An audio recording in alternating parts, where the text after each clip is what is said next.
umva ariko oya ntabwo ndi burare oya oya ndakunda ariko ntabwo n'umunsi ndi burare yewe bahirasha sawa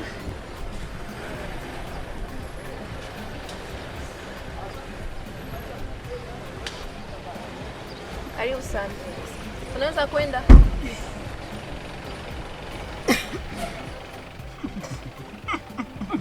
Yego. Ngongeke.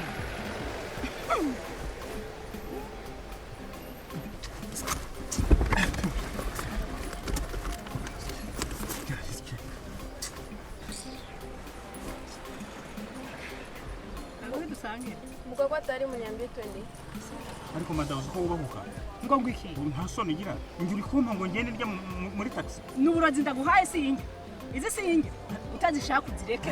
Abanyabugo mwabaye mute kugenda muri wabahe. Sazi cyose. Urabona muri taxi. Ngo jende ubivuga. Nta soni mu ngubu. Ibi ni bifi mu modoka nyingi. Ahubwo kuvuga nk'uwimuhumuro wewe. Cyenagira uwibugo. Niko.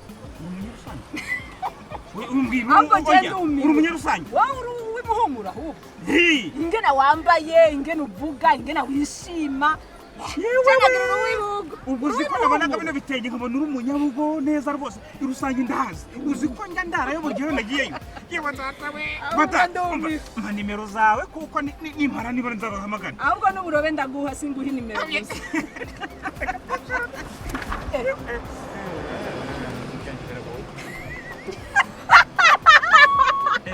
ibijumba n'ibyanjye ibijumba n'ibyanjye madamu yakubita ibijumba ahubwo ni nabibuze urarya wewe mpereza mwebwe murarya ko twe tugenda turarira aho tubonye hose mpereza akira ibyawe ariko ntimuzosubire kuza muratwishima Yatari nakwambia. hajya nawe waje shofe wamubona Toba.